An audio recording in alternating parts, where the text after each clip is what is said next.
आइए एक भजन सुनते हैं।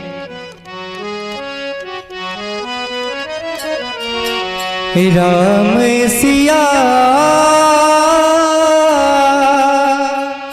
मूरख जिया, राम सिया भजे मूरख जिया। अरे ऐसन सुंदर देहिया परिवार न मिली, बिना भजन की नैया भव से पार न चली।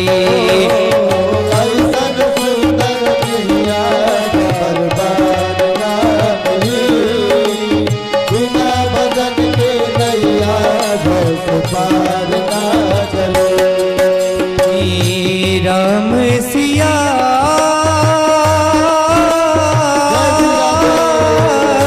मूरख जिया, अरे ऐसन सुंदर देहिया अरे बार ना मिली, बिना भजन की नैया भव से पार ना चली।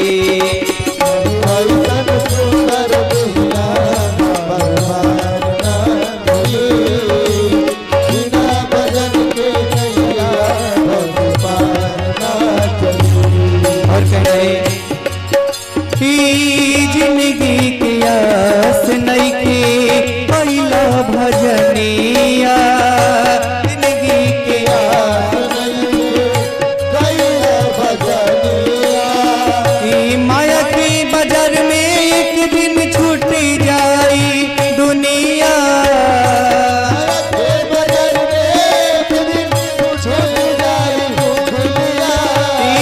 माया के बाजार में एक दिन छूट जाई दुनिया हो, छूट जाई दुनिया। हे सवरे पिया रख लिया, हे सवरे पिया रख लिया। अरे कबहू जीवन पथ तोहके से बेकार ना होई, बिना भजन के नैया भव से पार ना चली। हे राम सिया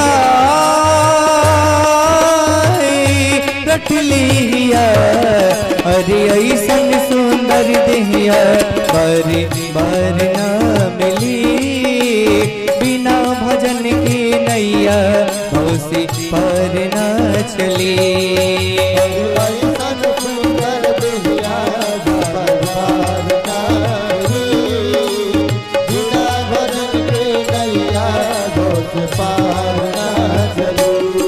और कहना है क्षण से जिंदगी आई कब बीत जाई,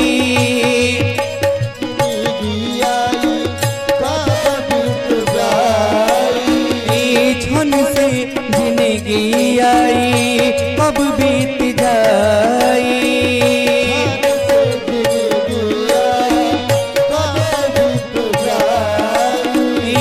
राम के भजन ना कैल मन पछताई,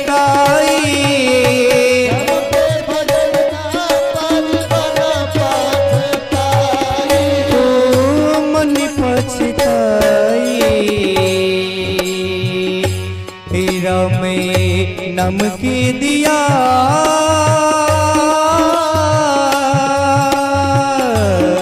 राम नम के दिया बारा अपने हिया।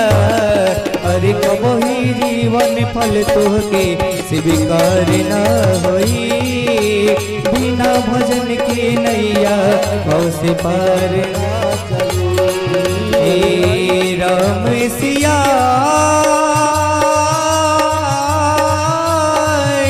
रट लिया, अरे राम सिया रट लिया। अरे ऐसन सुंदर देहिया बार बार ना मिली, बिना भजन के नैया भव से पार ना चली। अरे ऐसन सुंदर देहिया बार बार ना मिली, बिना भजन के नैया से पार ना चली। अरे ऐसन सुंदर दैया बार बार